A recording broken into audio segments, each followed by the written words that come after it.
Welcome to this lecture video. In this video, I am going to explain attenuation of optical fibers and also applications of optical fibers, which comes under module number 3 of engineering physics prescribed by VTU. Now let us go to the points. So here we are going to discuss about attenuation, factors causing attenuation and applications of optical fiber, that is point to point communication system in an optical fiber. So let us concentrate first on what is attenuation. So attenuation is nothing but loss of optical power as light travels through the optical fiber. So loss of optical signal happened when it is allowed to propagate through an optical fiber. So the loss of power suffered by the optical signal as it propagates through the optical fiber is considered as attenuation.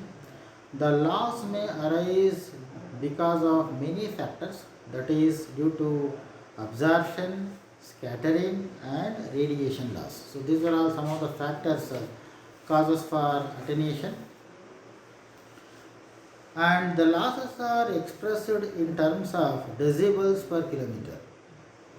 Normally attenuation ranges from 0.154 decibels per kilometer for single mode fibers and over 10 dB per kilometer for plastic fibers. Suppose if we consider an optical fiber of length L, the loss is expressed as alpha is equal to minus 10 by L logarithm base to 10 P out by Pn so many dB per kilometer.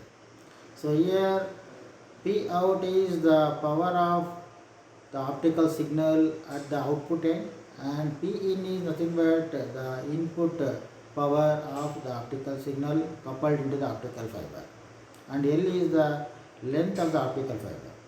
In case of an ideal optical fiber, there is no loss of optical power and hence P in is equal to P out. That is, for an optical fiber, the attenuation is considered as 0 dB. So this is what about the attenuation. Now factors causing attenuation, that is absorption loss, scattering loss and radiation loss. Now let us discuss one by one. So here in case of absorption loss, scattering loss and radiation loss, first let us look at what is absorption loss.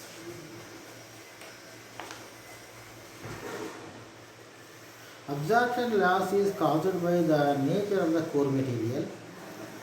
In glass fibers, ion resonance absorption will going to happen. Ultraviolet absorption and infrared absorptions are the three separate mechanisms contribute to total absorption losses. And scattering loss, the glass which is used in the fabrication of fibers contains many microscopic inhomogeneities and material contents. As a result, a portion of light passes through a glass fiber gets scattered. So that is what the reason for scattering loss. And radiation loss, when the glass molecular matrix interacts with electrons, X-rays and gamma rays, the structure of glass molecule is altered and the fiber darkens. This introduces additional loss which increases with amount and type and dose and exposure time of radiation. So this is what about radiation loss. So in case of radiation loss, we come across two types of mechanisms, that is macroscopic bends and microscopic bends. What is macroscopic bend? Here the bending of optical fiber is going to be observed at certain point. If the angle of bending is more than the critical angle, then the total internal reflection of light will not going to happen by the time the light comes out of the cladding as shown in the picture. The radiation loss is negligible for small bends and it increases exponentially until the bending reaches a certain critical radius of curvature. Beyond this, the radiation will not undergo total internal reflection and finally comes out of the cladding. So this is what about macroscopic bending. Now let us concentrate on what is microscopic bending. So this is the schematic diagram where A microscopic bending is observed at some portion of optical fiber. It is come into picture because of the manufacturer defects. Whenever an optical signal reaches these points, it will not undergo total internal reflection and comes out of the cladding as shown in the picture. So microscopic bendings occurs due to non-uniformities in the manufacture of optical fibers. Due to this defect, the incident ray of light will not undergo total internal reflection, and hence it will comes out of the cladding as shown in the diagram. So this is what about microscopic bending. Now let us look at the applications of optical fibers, that is point to point communication system. So here is a black diagram showing how the voice signal propagated from one end to another end, that is through telephone wire. So here telephone wire is made out of optical fiber, and the voice signal is converted into optical signal and allowed to propagate through the optical fiber, that is as shown in the picture. So now I am going to explain what is the function of this fiber, that is the black diagram of optical fiber. So in optical communication system, the transmission of optical signal is going to happen through optical fibers. So here the voice signal is converted into electrical signal and then it is converted into optical signal. In a typical point-to-point communication system, we have analog information such as voice of a telephone user. The voice gives rise to electrical signal in analog form and coming out of transmitter section of the telephone. The analog signal is converted into a binary data as shown in the picture.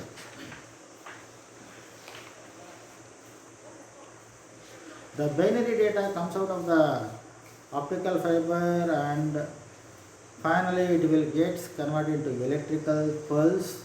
These electrical pulses are converted into pulses of optical power by modulating the light emitted by an optical source in the binary form.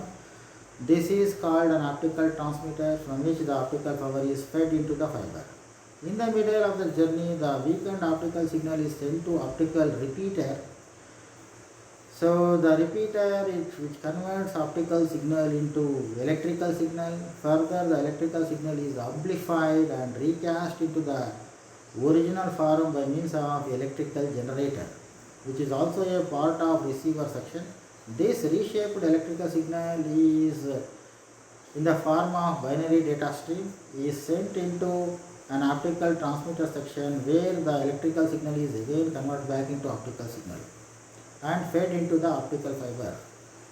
Finally, at the receiving end, the optical signal is fed into photodetector where it is transmitted into pulses of electric current, which is then fed to decode and which converts the sequence of binary data stream into analog signal or voice.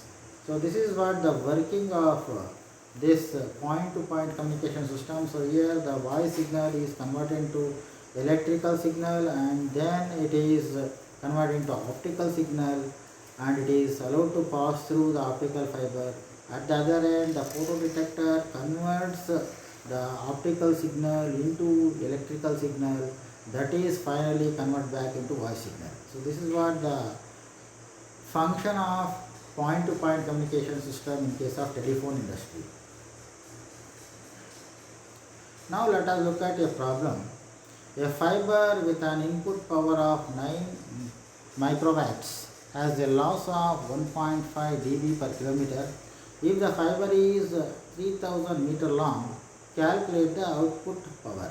So given data is Pi is equal to 9 microwatts and the attenuation alpha is equal to 1.5 dB per kilometer and length of the optical fiber is 3 kilometers. So we know that formula alpha is equal to minus 10 by L logarithm of P naught by Pi. So the value of P naught can be written as Pi into 10 to the power of minus alpha L by 10.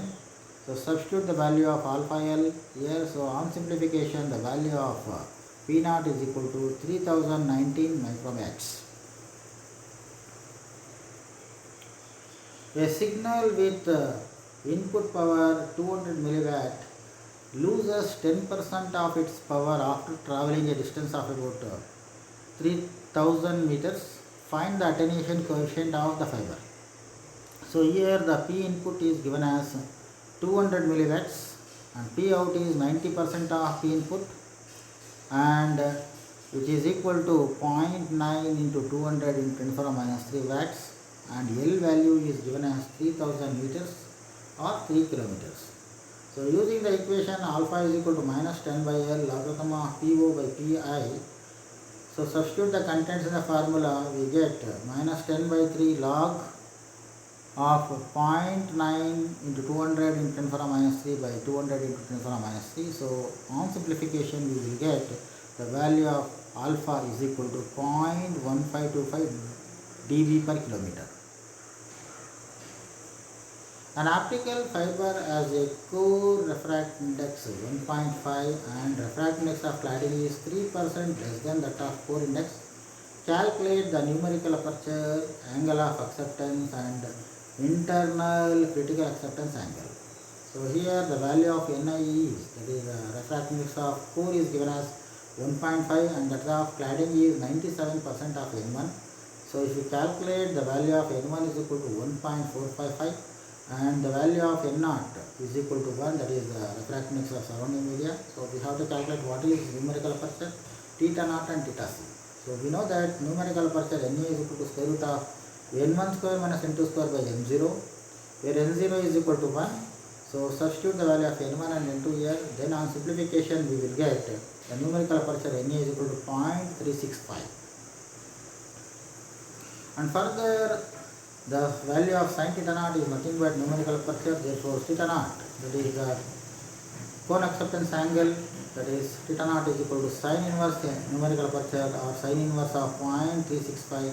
So once you calculate the value of theta naught becomes 21.41 degrees, and we know that sin theta c is equal to N2 by N1, therefore the critical angle theta c is equal to sin inverse N2 by N1.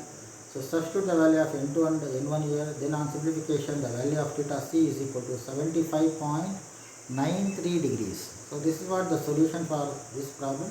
Thank you.